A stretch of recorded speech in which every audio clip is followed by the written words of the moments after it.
ഒരു നിമിഷം ഒരു നഗരം സങ്കല്പിച്ചു നോക്കൂ. ആയിരക്കണക്കിന് ആളുകൾ ഒരേ വാക്ക് വിളിച്ചു പറയുന്നു, ഫ്രീ പലസ്തീൻ. ഒരാൾ വിളിക്കുന്നു, പിന്നെ 100 പേർ, പിന്നെ ആയിരങ്ങൾ, ലക്ഷങ്ങൾ ഉയരുന്നു, മുദ്രാവാക്യങ്ങൾ ഉയരുന്നു, ആൾക്കൂട്ടം മുന്നോട്ട് നീങ്ങുന്നു. പക്ഷേ അവരിൽ ഓരോരുത്തരും യഥാർത്ഥത്തിൽ എന്താണ് സംഭവിക്കുന്നതെന്ന് മനസ്സിലാക്കിയിട്ടുണ്ടോ? അതോ മറ്റുള്ളവർ ചെയ്യുന്നതുകൊണ്ട് നമ്മളും ചെയ്യുകയാണോ? ഇവിടെയാണ് ഇന്നത്തെ ചോദ്യം. ഇത് പലസ്തീനെക്കുറിച്ച് മാത്രമുള്ള വീഡിയോ അല്ല, ഇത് മനുഷ്യൻ്റെ മനസ്സിനെക്കുറിച്ചുള്ള വീഡിയോ ആണ്. കാരണം ഒരാശയം സത്യമായിരിക്കാം, ഒരു മുദ്രാവാക്യം നീതിക്ക് വേണ്ടിയുള്ളതായിരിക്കാം. പക്ഷേ ഒരാശയം ചിന്തിക്കാതെ ആവർത്തിക്കാൻ തുടങ്ങുമ്പോൾ എന്തു സംഭവിക്കും? അവിടെയാണ് നമ്മൾ സിനിമകളിൽ കാണുന്ന സോംബികളെ ഓർമ്മിക്കേണ്ടത്. ഒരു സോംബി മറ്റൊരാളെ പിന്തുടരും. അവൻ എവിടേക്കാണ് പോകുന്നതെന്ന് അറിയില്ല, എന്തിനാണ് പോകുന്നതും അറിയില്ല. മുന്നിലുള്ളവൻ പോകുന്നു, അതിനാൽ പിന്നിലുള്ളവനും പോകുന്നു. ഇത് തന്നെയാണ് ഞാനിന്ന് വിളിക്കുന്നത് സോംബി മൈൻഡ് സെറ്റ്.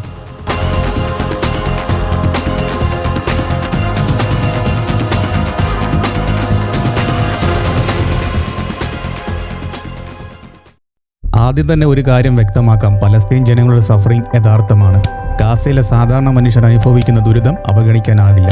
വീടുകൾ നഷ്ടപ്പെട്ടവർ, കുടുംബങ്ങളെ നഷ്ടപ്പെട്ടവർ, കുട്ടികൾ, അഭയാർത്ഥികൾ, ഭക്ഷണവും വെള്ളവും ചികിത്സയും ലഭിക്കാൻ ബുദ്ധിമുട്ടുന്നവർ. ഇതൊന്നും തമാശയല്ല. അതുകൊണ്ട് പലസ്തീൻ സിവിലിയൻസിന്റെ സഫറിംഗ് നിഷേധിക്കാനല്ല ഈ വീഡിയോ, മറിച്ചൊരു കാര്യം ചോദിക്കാനാണ്. ഒരു ജനതയുടെ സഫറിംഗ് നമ്മളെ മറ്റുള്ള സഫറിങ്ങിനോട് അന്തരാക്കുന്നുണ്ടോ? കാരണം ഗാസ മാത്രമല്ല, ലോകമാണ് കത്തുന്നത്. നമ്മൾ സുഡാനിലേക്ക് നോക്കൂ. 2026 ഐക്യരാഷ്ട്രസഭ സുഡാനെ ലോകത്തിലെ ഏറ്റവും വലിയ ഹ്യൂമാനിറ്റേറിയൻ ക്രൈസിസ് എന്നാണ് വിശേഷിപ്പിക്കുന്നത്. AP റിപ്പോർട്ട് ചെയ്ത കണക്കുകൾ പ്രകാരം സുഡാൻ യുദ്ധത്തിൽ കുറഞ്ഞത് 10,000 ആളുകൾ കൊല്ലപ്പെട്ടിട്ടുണ്ട്. യഥാർത്ഥ എണ്ണം ഇതിലും കൂടുതലായിരിക്കുമെന്നാണ് വിലയിരുത്തൽ. ഏകദേശം 34 മില്യൺ ആളുകൾക്ക് ഹ്യൂമാനിറ്റേറിയൻ അസിസ്റ്റൻസ് ആവശ്യമുണ്ട്. ലക്ഷക്കണക്കിന് ആളുകൾ വീട് വിട്ടുപോയി. ആക്രമണങ്ങൾ, വിശപ്പ്, ലൈംഗിക അതിക്രമങ്ങൾ, ആശുപത്രികളുടെ തകർച്ച, കുട്ടികളുടെ ദുരിതം, ഇതെല്ലാം അവിടെ നടക്കുന്നു. 2025 ആദ്യത്തെ 6 മാസത്തിൽ മാത്രം UN ഹ്യൂമൻ റൈറ്റ്സ് ഓഫീസ് കുറഞ്ഞത് 3384 സിവിലിയൻ ഡെത്ത് രേഖപ്പെടുത്തിയിരുന്നു. യഥാർത്ഥ എണ്ണം ഇതിലും കൂടുതലായിരിക്കാമെന്ന് അവർ പറഞ്ഞു. അപ്പോൾ ചോദ്യം, എന്തുകൊണ്ടാണ് ലോകത്തിലെ ഓരോ സഫറിങ്ങിനും ഒരേ രീതിയിൽ നമ്മുടെ അറ്റൻഷൻ ലഭിക്കാത്തത്? സൊമാലിയ, യുദ്ധം, വരൾച്ച, പട്ടിണി, അഭയാർത്ഥികൾ. 2024 സൊമാലിയയിൽ പോഷകാഹാര പ്രതിസന്ധി കൂടുതൽ ഗുരുതരമായതായി റിപ്പോർട്ടുകൾ പറയുന്നു. സഹായധനത്തിനും വലിയ ഇടിവ് ഉണ്ടായിട്ടുണ്ട്. അവിടെ ഒരു കുഞ്ഞു പട്ടിണി കിടക്കുമ്പോൾ അവന്റെ വേദനയ്ക്ക് ഒരു വൈറൽ ഹാഷ്ടാഗിങ് പോലും ഇല്ല. മ്യാൻമർ, സാധാരണ ജനങ്ങൾക്കെതിരെ വ്യോമാക്രമണങ്ങൾ, വീടുകൾ, സ്കൂളുകൾ, ആശുപത്രികൾ, അഭയാർത്ഥി ക്യാമ്പുകൾ, ഇവിടെയും മനുഷ്യർ മരിക്കുന്നു. അടുത്ത കാലത്ത് UN അന്വേഷണങ്ങൾ സിവിലിയനുക്കെതിരെയുള്ള ഗുരുതരമായ അതിക്രമങ്ങൾ രേഖപ്പെടുത്തിയിട്ടുണ്ട്. അപ്പോൾ ചോദിക്കേണ്ട കാര്യം പലസ്തീന് വേണ്ടി എന്തുകൊണ്ട് സംസാരിക്കുന്നു എന്നല്ല, മറിച്ച് മറ്റുള്ളവർക്ക് വേണ്ടി എന്തുകൊണ്ട് ഇത്ര കുറച്ച് സംസാരിക്കുന്നു എന്നാണ്. റിപ്പബ്ലിക് ഓഫ് കോങ്കോ, മറ്റ് ആഫ്രിക്കൻ രാജ്യങ്ങൾ, ഏഷ്യയിലെ വിവിധ കോൺഫ്ലിക്റ്റ് സോൺസ്, ലോകത്തിന്റെ പല ഭാഗങ്ങളിലും സാധാരണ മനുഷ്യർ സഫറിംഗ് അനുഭവിക്കുന്നു. പക്ഷേ ഒരു പ്രത്യേക വിഷയമാണ് സോഷ്യൽ മീഡിയ ഒരു വലിയ ഇമോഷണൽ വേവായി മാറുന്നത്: ഫ്രീ പലസ്തീൻ. 2025 ലോകമെമ്പാടും 1,85,000-ത്തിലധികം ആക്രമണ സംഭവങ്ങൾ രേഖപ്പെടുത്തിയതായി armed conflict location and event data പറയുന്നു. സിവിലിനെതിരെ നേരിട്ട് ലക്ഷ്യമിട്ടത് 56,000-ത്തിലധികം സംഭവങ്ങളും രേഖപ്പെടുത്തി. ലോക ജനസംഖ്യയുടെ ഏകദേശം 16% ആളുകൾ ഏതെങ്കിലും തരത്തിലുള്ള സംഘർഷത്തിന് വിധേയരായിക്കൊണ്ടിരിക്കുന്നു എന്ന് അതിന്റെ കണക്ക്. അതായത് ലോകം മുഴുവൻ കത്തുകയാണ്. പക്ഷെ നമ്മുടെ ശ്രദ്ധ ചില പ്രത്യേക സംഭവങ്ങളിൽ മാത്രം കേന്ദ്രീകരിക്കുന്നു. എന്തുകൊണ്ട്? ഇനി നമുക്ക് ആയിരക്കണക്കിന് വർഷം പിന്നിലേക്ക് പോകാം. ഇന്നത്തെ സോഷ്യൽ മീഡിയ ഇല്ല, ഇൻസ്റ്റഗ്രാം ഇല്ല, ടിക്ടോക്ക് ഇല്ല, യൂട്യൂബ് ഇല്ല. പക്ഷെ ആൾക്കൂട്ടമുണ്ടായിരുന്നു, മുദ്രാവാക്യങ്ങൾ ഉണ്ടായിരുന്നു, ഗ്രൂപ്പ് പ്രഷർ ഉണ്ടായിരുന്നു. ഒരാൾ വിളിച്ചാൽ മറ്റുള്ളവർ പിന്തുടരും. ബൈബിളിൽ തന്നെ അതിൻ്റെ ഒരു ശക്തമായ ഉദാഹരണം കാണാം. അപ്പസ്തോല പ്രവൃത്തികൾ 19-ാം അധ്യായത്തിൽ എഫെസോസിൽ പൗലോസിന്റെ പ്രസംഗം വലിയ പ്രതികരണമുണ്ടാക്കി. പിന്നീട് വലിയൊരു ജനക്കൂട്ടം ഒന്നിച്ചു. അവർ ഓരോ വാക്ക് ആവർത്തിച്ചുകൊണ്ടിരുന്നു: എഫെസോയുടെ അർത്തമീസ് മഹത്വമുള്ളവൾ. ഒരു ഘട്ടത്തിൽ ആൾക്കൂട്ടത്തിന്റെ വികാരം അത്ര ശക്തമായി പലർക്കും അവർ എന്തിനാണ് അവിടെ വന്നതെന്ന് പോലും വ്യക്തമായിരുന്നില്ല. അപ്പസ്തോല പ്രവൃത്തികൾ 19:32 പറയുന്നു: ചിലർ ഇങ്ങനെ, ചിലർ അങ്ങനെ വിളിച്ചു. സഭ കലങ്ങിയിരുന്നു. തങ്ങൾ എന്തിനാണ് കൂടി വന്നതെന്ന് അധികം പേർക്കും അറിഞ്ഞുകൂടായിരുന്നു. ഇത് ശ്രദ്ധിച്ചോ? എന്തിനാണ് കൂടി വന്നതെന്ന് അറിയില്ല. ഇതാണ് സോംബി മൈൻഡ് സെറ്റ്. ഏറ്റവും ശക്തമായ ചിത്രം. ഒരു വൈറസ് എന്താണ് ചെയ്യുന്നത്? അത് സ്വയം ചിന്തിക്കുന്നില്ല, അത് പടരുന്നു. ഒരു വ്യക്തിയിൽ നിന്നും മറ്റൊരാളിലേക്ക്, പിന്നെയും മറ്റൊരാളിലേക്ക്, അങ്ങനെ വ്യാപിക്കുന്നു. സോഷ്യൽ മീഡിയയിലും ചില ആശയങ്ങൾ അങ്ങനെ തന്നെയാണ്. ഒരു വീഡിയോ, ഒരു ചിത്രം, ഒരു മുദ്രാവാക്യം, ഒരു ഹാഷ്ടാഗ്, പിന്നെ ആയിരക്കണക്കിന് ആളുകൾ അതേ കാര്യം ആവർത്തിക്കുന്നു. അവസാനം ആരും ചോദ്യം ചോദിക്കാതെ പോകുന്നു. എന്തുകൊണ്ട് എന്ന് ചോദിക്കുന്നതിന് പകരം എല്ലാവരും പറയുന്നത് ഇതല്ലേ എന്ന് മാത്രം നോക്കുന്നു. ഇതാണ് അപകടം.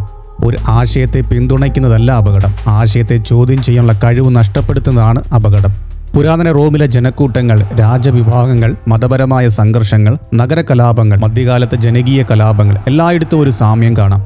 ഒരു വ്യക്തി ചെയ്യാത്ത കാര്യം കൂട്ടത്തിൽ നിൽക്കുമ്പോൾ ചെയ്യാൻ മനുഷ്യന് കൂടുതൽ ധൈര്യം തോന്നും. ഒരു മനുഷ്യൻ ഒറ്റയ്ക്കൊരു കല്ല് എറിയില്ലായിരിക്കാം, പക്ഷെ 1000 ആളുകൾക്കിടയിൽ നിന്നുകൊണ്ട് അവനത് ചെയ്തേക്കാം.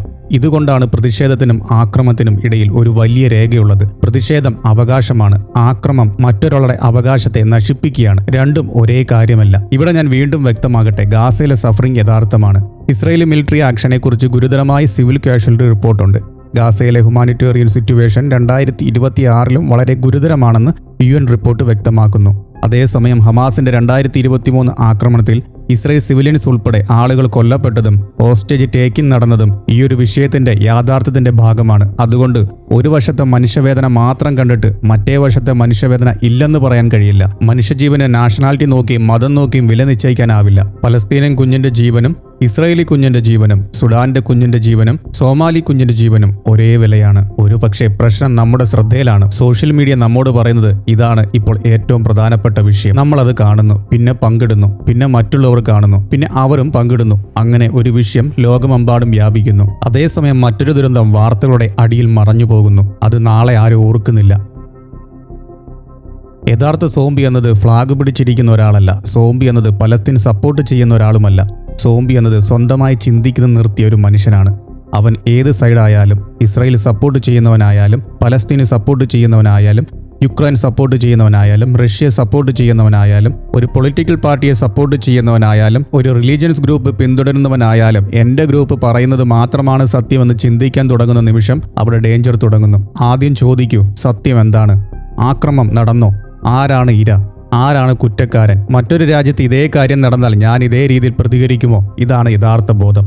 പുരാതന ലോകത്ത് പോലും ജനക്കൂട്ടത്തെ നിയന്ത്രിക്കാൻ ഏറ്റവും ശക്തമായ ആയുധം എല്ലായ്പ്പോഴും വാളായിരുന്നില്ല. ഒരു ആശയമായിരുന്നു, ഒരു സ്ലോഗൻ, ഒരു സിമ്പിൾ, ഒരു ഭയം, ഒരു ശത്രുവിന്റെ ചിത്രം. അവർ നമ്മുടെ എനിമീസാണ്, അവരെ ഇല്ലാതാക്കണം, നമ്മൾ മാത്രം ശരിയാണ്. ഇങ്ങനെ മനുഷ്യരെ 2 കൂട്ടങ്ങളായി വിഭജിച്ചാൽ പിന്നെ മനുഷ്യൻ വ്യക്തിയെ കാണുന്നില്ല, അവനൊരു ഗ്രൂപ്പ് മാത്രം കാണുന്നു. അതാണ് ഏറ്റവും അപകടകരമായ മാറ്റം. പുരാതന കാലത്ത് ഒരു ക്രൗഡ് ഒരു നഗരത്തിൽ മാത്രമേ ഉണ്ടാകുമായിരുന്നുള്ളൂ. ഇന്ന് ഒരു ക്രൗഡ് മുഴുവൻ ലോകത്തെ ഒരേ സമയം ഉണ്ടാകും. ഒരു വീഡിയോ, ഒരു ഹാഷ്ടാഗ്, ഒരു ഇമോഷണൽ ഇമേജ്, മണിക്കൂറുകൾക്കുള്ളിൽ ലോകത്തിന്റെ മറ്റൊരു ഭാഗത്തുള്ള മനുഷ്യനും അതേ ഇമോഷൻ അനുഭവിക്കുന്നു. ഇത് നല്ല കാര്യത്തിന് ഉപയോഗിക്കാം, ഉറപ്പായിട്ട് ചാരിറ്റിക്ക് വേണ്ടിയോ മറ്റുള്ള പ്രവർത്തനങ്ങൾക്ക് വേണ്ടിയൊക്കെ ഉപയോഗിക്കാം. പലസ്തീന്റെ സിവിലിയൻസിന് സമാധാനം വേണമെങ്കിൽ, അവരുടെ വീടുകൾ സുരക്ഷിതമാക്കണമെന്ന് ആഗ്രഹിക്കുന്നുവെങ്കിൽ അത് പറയൂ. പക്ഷേ സുഡാനെ മറക്കരുത്, സൊമാലിയെ മറക്കരുത്, കോങ്കയെ മറക്കരുത്, യമൻ പോലുള്ള ദുരിതബാധിത പ്രദേശങ്ങളെ മറക്കരുത്. ലോകത്തിന്റെ ഏതെങ്കിലും ഭാഗത്ത് ഒരു സാധാരണ മനുഷ്യൻ ഒരു യുദ്ധത്തിന്റെ നടുവിൽ കുടുങ്ങിയിട്ടുണ്ടെങ്കിൽ അവനെ മറക്കരുത്. ഒരിക്കൽ കൂടി സോംബി മൂവി ഓർക്ക്. ഒരു സോംബിയം മറ്റൊരാളെ കടിക്കും, പിന്നെ അവൻ മറ്റൊരാളെ, അങ്ങനെ ഒരു ഇൻഫെക്ഷൻ പടരും. പക്ഷെ മനുഷ്യരുടെ ലോകത്ത് ചിലപ്പോൾ ഇൻഫെക്ഷൻ രക്തത്തിലൂടെയല്ല, ചിന്തകളിലൂടെയാണ് പടരുന്നത്. ഒരു ഹാഷ്ടാഗ്, ഒരു ഇമോഷണൽ വീഡിയോ, ഒരു ഗ്രൂപ്പ് ഐഡന്റിറ്റി, പിന്നെ ചിന്തിക്കുന്നത് നിർത്തുന്നു. അതാണ് യഥാർത്ഥ ഡേഞ്ചർ. അതുകൊണ്ട് ഫ്രീ പലസ്തീൻ എന്ന് പറയുന്നുണ്ടോ? പറയാം. പക്ഷേ അതോടെ ഫ്രീ സുഡാൻ എന്ന് പറയാൻ കഴിയണം, ഫ്രീ സൊമാലി എന്ന് പറയാൻ കഴിയണം. ഒരു ഫ്ലാഗ് ഉയർത്തുമ്പോൾ മറ്റൊരു മനുഷ്യന്റെ വേദന താഴെയിടരുത്. കാരണം നീതി ഒരു ജനതയ്ക്കുള്ളതല്ല, നീതി മനുഷ്യർക്കുള്ളതാണ്. അവസാനം നമ്മൾ ചോദിക്കേണ്ട ചോദ്യം ഞാൻ ഏത് സൈഡിലാണ് എന്നതല്ല, ഞാൻ സത്യം അന്വേഷിക്കുന്നുണ്ടോ എന്നതാണ്. കാരണം സോംബി ആകാതിരിക്കാനുള്ള ആദ്യത്തെ പ്രതിരോധം ചിന്തിക്കുകയാണ്. നിങ്ങളുടെ അഭിപ്രായം താഴെ കമന്റ് ചെയ്യുക. പക്ഷേ കൂട്ടത്തിൽ ചേർന്നല്ല, സ്വന്തം മനസ്സുകൊണ്ട് ചിന്തിച്ചിട്ട് മാത്രം.